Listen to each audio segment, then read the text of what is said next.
11 Februari 1990, dalam suasana sore yang cerah, Nelson Mandela, aktivis anti-apartheid yang telah 27 tahun lamanya menjalani hukuman penjara, dibebaskan dari penjara Victor Verster dan akhirnya bisa menghirup udara kebebasan. 4 tahun kemudian, lewat pemilu pertama di Afrika Selatan yang memberlakukan kesetaraan dalam hak memilih antara kaum kulit hitam dan kulit putih, Nelson Mandela terpilih menjadi Presiden Afrika Selatan.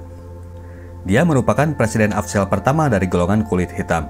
Suasana kegembiraan meliputi warga kulit hitam berbarengan dengan rasa takut yang melanda kaum kulit putih Afrika Selatan saat itu. Nelson Mandela menyuarakan bahwa momen ini adalah waktunya rekonsiliasi bagi bangsa Afrika Selatan sebagai negara pelangi, negara dari multiras yang bersatu. Hal itu ia mulai dari skop yang kecil di kantornya sendiri. Hari pertama menjabat, ia mengumpulkan semua stafnya di kantor kepresidenan dan memberikan sebuah statement. Buat yang merasa nggak bisa bekerja dengan pemerintahan baru, silakan keluar. Tapi kalau kalian keluar karena ada rasa takut perihal perbedaan kulit, janganlah itu jadi sumber ketakutan. Dia menyatakan bahwa dirinya tetap membutuhkan stafnya dari pemerintahan lama, yang mana merupakan staf pemerintahan rezim apartheid, dan mengajak mereka untuk bersama bekerja keras membawa negara mereka menjadi negara yang bersinar. Hari pertama itu memang sebagian dari staf kantornya dari kaum kulit putih, sebagian sudah nggak hadir, dan yang lain sudah ada yang packing bersiap untuk keluar. Dia pun tetap menugaskan Pas Pampres kulit putih untuk tetap bertugas dan meminta Jason Sabalala, kepala Pas Pampres saat itu, untuk berbagi tugas dengan mereka. Satu pesan khusus, para Pas Pampres ini sekarang kemana-mana harus terlihat tersenyum. Mereka pun harus segera bisa mengkondisikan diri mereka untuk berkolaborasi, karena momen kehadiran Bapak Presiden di hadapan publik ada di depan mata. Bapak Nelson Mandela hendak menghadiri pertandingan rugby antara tim Springbok Afrika Selatan melawan tim nasional Inggris di Stadion Loftus Versfeld, kota Pretoria. Dalam pertandingan tersebut, tim AFSEL dibantai oleh Inggris dengan kekalahan yang telak. Saat itu, Mandela selain prihatin karena tim negaranya dipermalukan, juga mengamati bahwa penonton kulit putih sangat fanatik mensupport timnya, sementara penonton kulit hitam justru malah mendukung tim Inggris. Dari bisik-bisik yang didengarnya dari Menteri Olahraga, Organisasi Badan Olahraga Nasional Negara AFSEL sedang membahas rencana tentang penggantian emblem dan warna gold and green yang merupakan warna kebangsaan negara tersebut. Olahraga rugby saat itu sedang mendapatkan perhatian karena tahun depannya, di tahun 1995, Afrika Selatan akan menjadi tuan rumah Piala Dunia Olahraga Rugby ini. Beberapa hari kemudian, rapat tersebut memang benar-benar dilakukan oleh badan tertinggi bidang olahraga AFSEL itu. Mereka beralasan bahwa emblem dan warna gold and green adalah warisan pemerintahan rezim apartheid, juga nama Springboks. Springboks adalah jenis binatang semacam rusa yang tinggal di kawasan Afrika bagian selatan, yang merupakan nama julukan dari tim nasional rugby AFSEL. Jadi kalau di sini kayak tim Garuda gitu, julukan buat timnas sepak bola. Dan yang dibahas saat itu memang hal yang didengar oleh Mandela dari menteri olahraganya tersebut. Bapak Presiden mendapatkan info tentang pertemuan itu, dan dia langsung bersegera untuk datang ke majelis itu. Dia datang dan menggagalkan rencana Badan Olahraga Negara AFSEL tersebut yang sebetulnya hampir akan diputuskan. Kepala stafnya, Ibu Brenda Mazibuko, heran ngapain Bapak Presiden ini repot-repot ngurusin olahraga. Sementara lebih banyak masalah besar yang sedang mereka hadapi saat itu, seperti masalah perumahan, bahan pangan, lapangan pekerjaan, dan angka kriminalitas. Bapak Presiden menegaskan bahwa langkah mengeliminasi Springboks adalah tindakan yang salah dan malah akan semakin memperlebar gap yang sudah ada antara kaum kulit hitam dan kaum kulit putih. Springboks adalah kebanggaan kaum kulit putih dan apabila tim kesayangannya itu diacak-acak, hal itu malah akan semakin memperumit lingkaran rasa takut dan rasa terancam yang sudah ada di antara kaum kulit putih, dan Presiden Mandela akan melakukan segala tindakan apapun agar lingkaran rasa takut itu tidak pernah ada. Apalagi saat itu mereka masih memegang sektor-sektor vital seperti di kepolisian, militer, dan ekonomi. Dia membutuhkan suasana kondusif di rakyatnya agar bisa lebih fokus menyelesaikan masalah-masalah yang sedang dihadapi negaranya yang menjadi tantangan masa pemerintahannya. Nelson Mandela saat itu memang sedang berusaha keras agar bisa memulihkan nama Afrika Selatan di dunia luar. Dia mengisi jadwalnya dengan sangat padat sampai lupa waktu istirahat. Dia merasa 27 tahun menghabiskan waktu di penjara sudah cukup baginya untuk beristirahat. Suatu hari dia membaca kabar tentang dipecatnya pelatih dan manajer dari tim Springbok setelah kekalahan yang beruntun. Namun dibacanya pula bahwa François Pienaar, sang kapten, tetap dipercaya memegang jabatannya. Besoknya dia menelpon kapten timnas rugby AFSEL tersebut langsung dari saluran pribadinya. Saat itu di rumah François Pienaar, Keluarganya sedang mengolok-olok langkah Mandela mendonasikan sepertiga gajinya untuk sedekah. Namun demikian, mereka kaget juga ketika seorang presiden menelpon anggota keluarga mereka langsung ke rumahnya untuk mengajak François menikmati teh sore bersama. Sore itu, François yang gugup banget mau ketemu presiden, diantar oleh istrinya ke South African Union Buildings, tempat kantor kepresidenan berada. Mandela menerima tamunya, seorang kapten tim olahraga negaranya, layaknya tamu yang harus dimuliakan. Dia sendiri yang menyuguhkan teh untuk François Pienaar. Presiden Mandela menanyakan filosofi Pienaar tentang jiwa kepemimpinan dan menanyakan apa yang menjadi sumber inspirasinya dalam hal bertanding.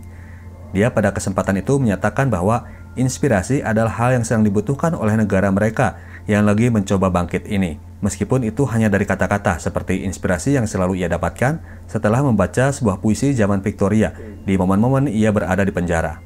Mandela teringat ketika dia diundang untuk hadir di pembukaan Olimpiade Barcelona tahun 1992, dia disambut dan disenandungkan lagu Nkosi Sikelel Iafrika yang berarti God Bless Afrika. Cuman sekedar lagu, tapi itulah yang membuatnya bertekad untuk berusaha lebih dari ekspektasi yang kita sendiri bayangkan, beyond the limit. Selepas pertemuan tersebut, François Pienaar tercenung ketika istrinya menanyakan apa maksud dari pertemuan itu.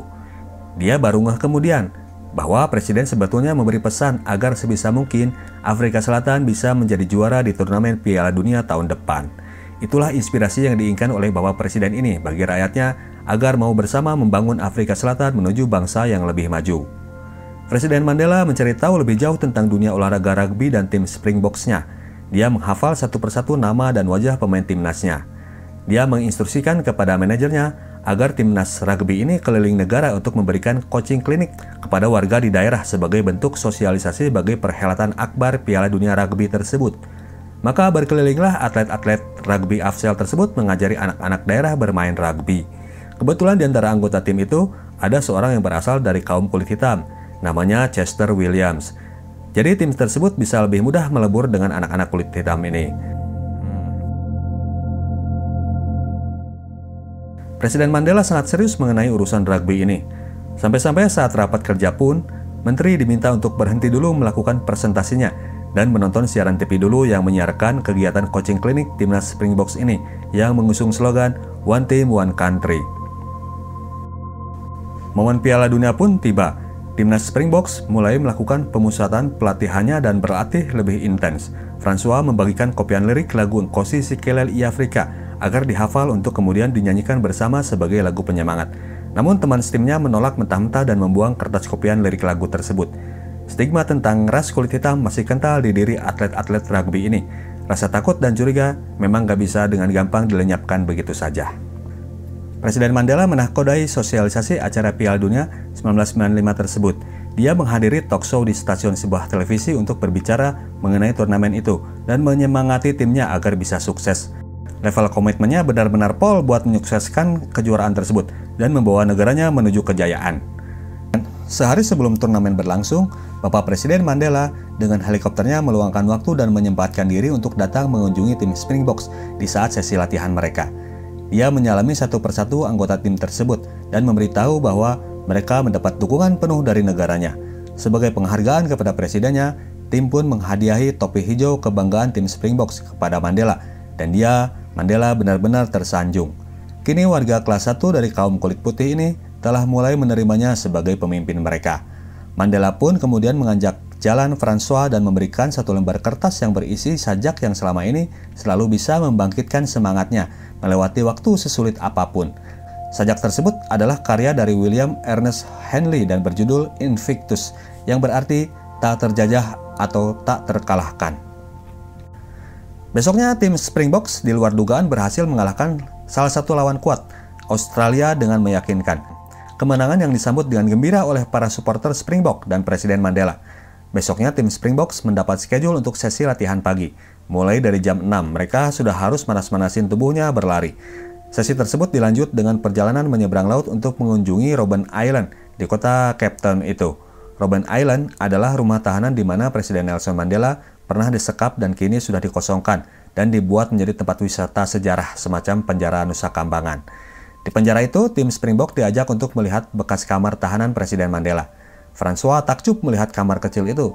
Seseorang disekap di kamar sekecil itu selama 27 tahun dan berakhir menjadi orang yang pemaaf yang selalu merangkul orang-orang yang selama ini membencinya. François terpikirkan sajak Invictus yang kemarin diberikan Bapak Presiden kepadanya. Isi sajak itu intinya rasa terima kasih kepada Tuhan atas kekuatan jiwa yang telah diberikan kepadanya, bahwa kita akan selalu bisa melewati tantangan meskipun peluang untuk itu hanya sebesar lubang jarum. Perkara nasib, Tuhan telah menggariskan, tetapi kita yang menentukan jalannya. I am the master of my fate, I am the captain of my soul. Itu dua kalimat terakhir sajak tersebut. Pertandingan selanjutnya dilewati Springboks dengan mudah. Mereka menghantam pasukan dari negara kecil, West Samoa.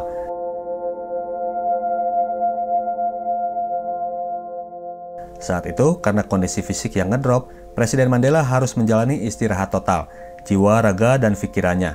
Dokter menyarankan agar Mr. Presiden ini bisa rileks serileks mungkin tanpa diganggu dengan beban pikiran pekerjaan. Dengan demikian, kini Bapak Presiden bisa mempunyai waktu luang yang cukup untuk fokus mengikuti sisa pertandingan Piala Dunia. Dalam cuaca diguyur hujan yang deras, François Pinault dan kawan-kawan berhasil menaklukkan Prancis untuk kemudian melaju ke final Piala Dunia. Prestasi yang sungguh di luar dugaan dan melebihi ekspektasi dari para pengamat olahraga bahwa Afzal bisa melangkah sejauh itu. Kini mereka tinggal menunggu hasil dari pertandingan semifinal antara dua tim kuat, Selandia Baru dan Inggris. Seluruh anggota tim Springboks dan juga Presiden Mandela menonton pertandingan tersebut dan menyaksikan tim Inggris, tim yang beberapa bulan lalu membantai mereka, dengan sangat mudah diganyang oleh tim Selandia Baru yang bermatarikan pemain campuran kulit putih dan penduduk suku Maori. Ada satu orang pemain yang memberikan mimpi buruk kepada tim Inggris sepanjang pertandingan itu. Orangnya tinggi besar namun memiliki kecepatan dan kini menjadi pemain yang bikin miris pihak Afrika Selatan. Namanya Jonah Lomu. Demam World Cup kini sedang melanda negara itu. Bahkan para anggota Pas Pampres pun ikut-ikutan main rugby di halaman kantor kepresidenan. Satu hari menjelang partai final, Presiden Mandela dan Menteri Olahraganya menganalisa kekuatan dari tim All Blacks Selandia Baru ini. Statistik mereka menunjukkan data yang sangat bikin keder. Presiden Mandela berpikir keras bagaimana cara mengalahkan musuh negaranya di final yang sepertinya hampir mustahil untuk dikalahkan ini. Menjelang hari final, tim Springbok tetap berlatih keras untuk menjaga stamina. Mereka kali ini berlatih dengan melakukan march keluar lokasi lapangan ke kompleks perumahan warga untuk memacu euforia semangat para pendukungnya. Hari final pun tiba. Para supporter berbondong-bondong mendatangi Ellis Park Stadium untuk mendukung tim kesayangan mereka yang akan berhadapan dengan tim yang tak terkalahkan saat itu, Selandia Baru. Para Bon Jovi pun bersiap di hadapan televisi mereka, di rumah, di bar, di warung-warung, dan di jalanan lewat siaran radio. Di dalam stadion, penonton telah berjejal-jejal memenuhi tempat duduk stadion. Ada sebuah momen yang bikin penonton dan terutama anggota Pas Pampres terkagetkan ketika sebuah pesawat Airbus tiba-tiba mendekat ke arah stadion dan terbang tepat di atas atap stadion. Itu ternyata adalah bentuk kejutan yang dihadirkan oleh Bapak Presiden untuk membuat euforia penonton semakin memuncak. Pesawat itu pada badan pesawatnya dituliskan kalimat "Good luck, Bokke", ucapan penyemangat bagi tim Springboks. Bokke itu adalah panggilan sayang buat Springbok, Bokke. Dan memang riuh teriakan supporter pun makin menggema setelah pesawat tersebut lewat. Mereka sontak meneriakkan nama presiden mereka, Nelson, Nelson, Nelson.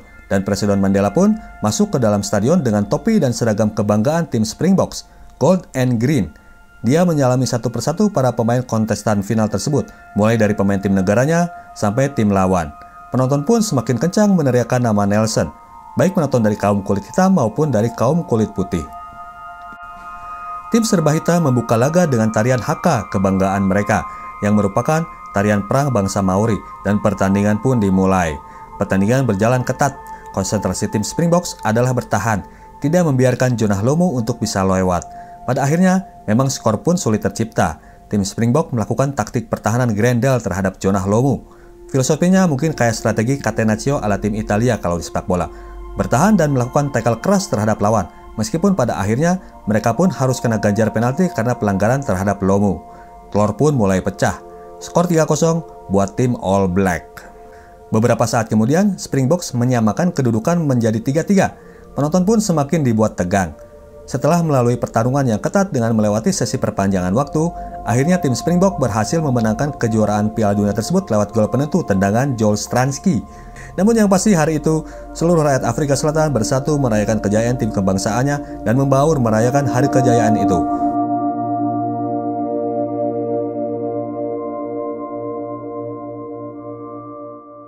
Para supporter tumpah ruah di jalanan dan merayakan momen kemenangan tersebut dengan penuh kegembiraan dan melupakan jarak yang selama ini selalu memisahkan mereka, kaum kulit hitam dan kaum kulit putih.